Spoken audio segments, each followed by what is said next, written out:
Boxing King Media in association with Boxro. Spencer Oliver. Spencer, before we get to tonight's show, Saturday's show, huge card in the Manchester Arena, Tasha Jonas headlining it. Just want to quickly cover up, we did an interview a few weeks ago which has done like ridiculous numbers everywhere. Obviously one of the things he said in that interview was talking about Conor Benn eating 30 eggs a day. Yeah. But obviously an article came out after that interview. It was actually 30 eggs a week. Yeah, 30 eggs a week, 30 eggs a day, whatever it is. Yeah, listen. We're at that stage now, isn't it? It's like it's all been said. If I'm totally honest, we know what it is. We know what we know what's going on. They haven't installed him back into the WBC rankings yet because it's still an ongoing case going on. And until we get those answers, it's all gone a little bit quiet at the moment. So I assume that it's in the hands of the lawyers. And until we get those answers, I can't really comment on it anymore because the facts are the facts. And until Conor can prove it otherwise, then I think we're just going to have to wait and see how it plays out. And also a lot of people in the comments said that you can't eat 30 eggs a day, contrary to what you were saying. Yeah, well, listen, mate, I can't eat 30 eggs a day. I'm telling you that now. It'd be, if you ate 30 eggs a day, mate, you'd struggle to go to the toilet. Trust me on that one. Trust me on that. You'd look a little bit bloated. You'd look like a puffer fish. It's probably better, best way of saying it, wouldn't you? Don't you reckon? So, anyway, listen, it is what it is. Let's move on, mate. Let's talk about better times. Saturday night here in Manchester. Natasha Jonas against Maria-Eve Dicaire. What a great fight that's going to be, by the way, for these super welterweight, unified super welterweight titles. Looking forward to that one. Shows you how women's boxing's evolved, isn't it? We had that show down in London. Massive gamble by Boxer. Putting an all-women's card on at the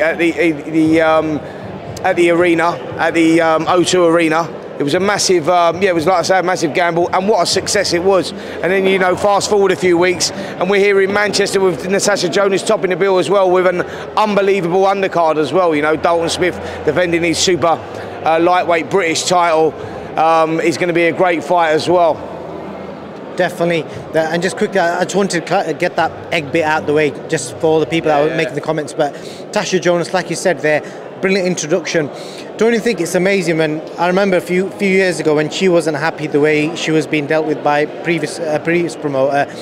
She obviously signed with Ben. He obviously promised her the world. Has he delivered or what? Mate, if you look back, if we rewind to February of this year, Natasha Jonas was one of them girls you would be looking at going, do you know what?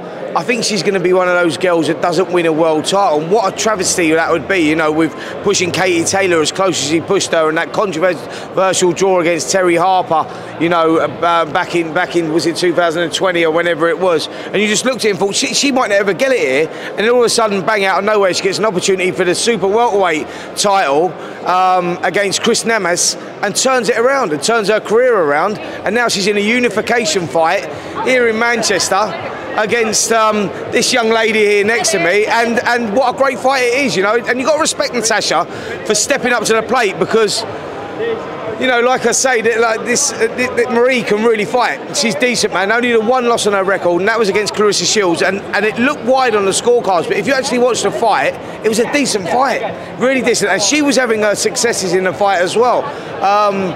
She was asking questions of Clarissa, so yeah, looking forward to it, mate. There's a solid undercard, big Fraser Clark's on there as well, and the bonus you get from this one is if you buy a ticket for this show, you get in to see Ricky Hatton for free. Ricky Hatton versus Marco Antonio Barrera, which, yes, is an exhibition bout.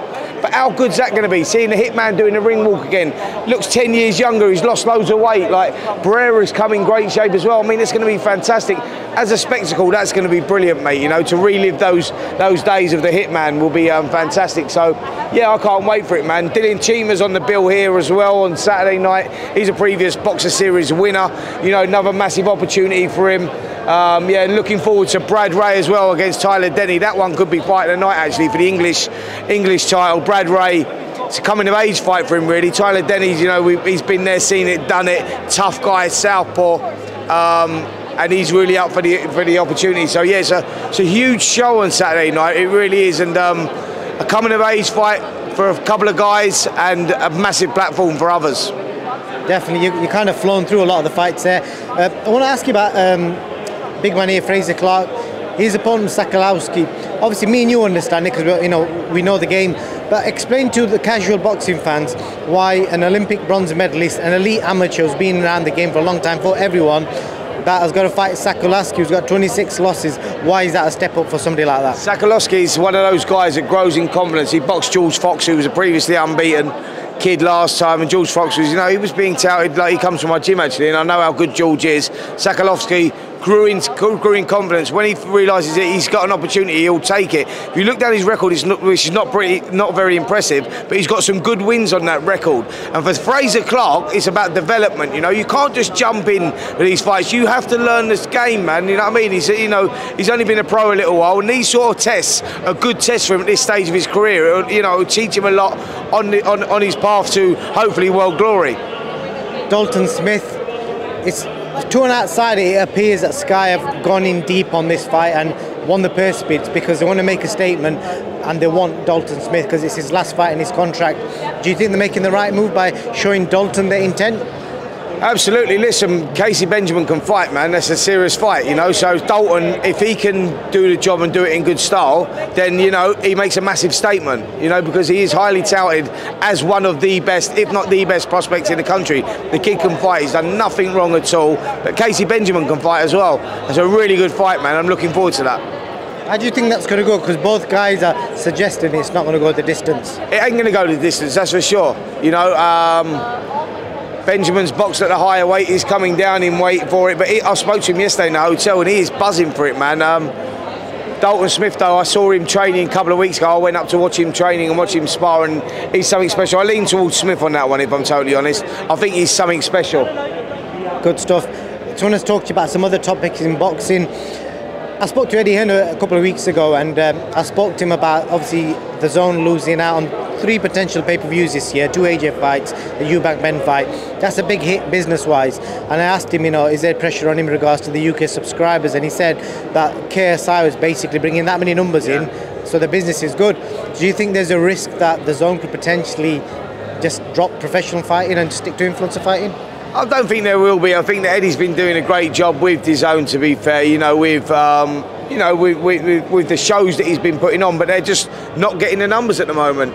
KSI is going to pull in numbers wherever he goes. He's just got such a huge following, that wherever he does, whatever he does, whether that's singing the song, having a boxing fight, he's going to pull those numbers in. But how long will them subscribers stay there? Do you know what I'm saying? Because it is one of those platforms where you can subscribe, unsubscribe. So, listen, good luck to him, mate. I hope that it does for the health of the sport, really. It's good that we've got different platforms growing all the time. But, DAZN, they've had a big blow in recent times, with, the Joshua Fury fight falling through the way that it fell through. Now Fury's obviously boxing Chisora on BT. So, and then obviously with the Chris Eubank Jr. and Conor Benn show falling through the way that it fell through and the chaos surrounding all that. Yeah, it's not been a good few months for DAZN. So yeah, let's see where it goes, mate. Listen, Eddie's a great promoter. It's not like he's going anywhere. He's doing some good shows abroad as well, over in the States. They've got Canelo and stuff. So let's see how it goes, mate. But they're putting on good shows. What can I say? Yeah, definitely fair point there.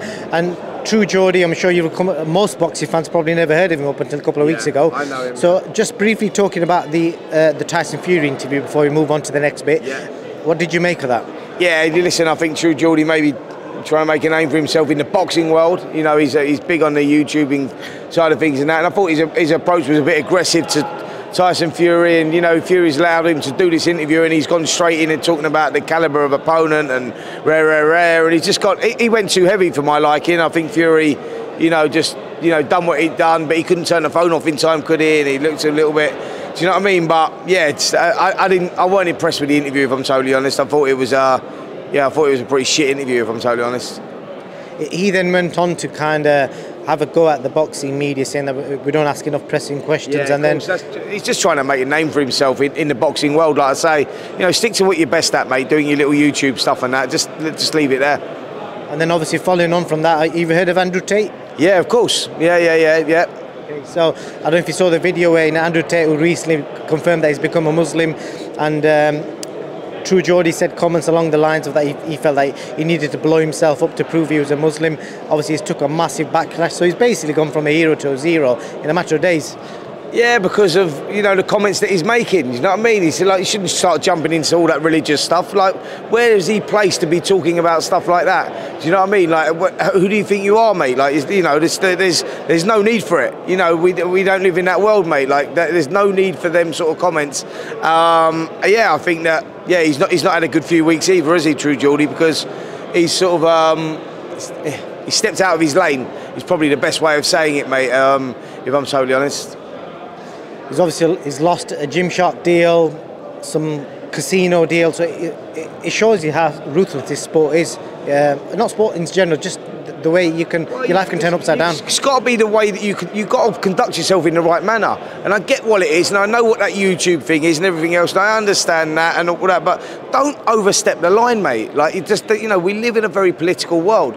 You can't go and, you know, talk about different people's religions and, you know, talk about caliber of opponents when you've never boxed before and, you know, just, you know, putting down the show, etc. It's like they're not doing the interviews for that. So, yeah, I think that it's down to himself for what's happening to him at the moment, if I'm totally honest. Last question, I've got to quickly ask you. Sonny Edwards in a big fight tomorrow night. I don't know if you've seen much of his opponent, Felix Alvarado. Yeah. Huge puncher. Toughest challenge for him? Yeah, decent challenge. It is, but, you know, Sonny Edwards is a brilliant little boxer, you know.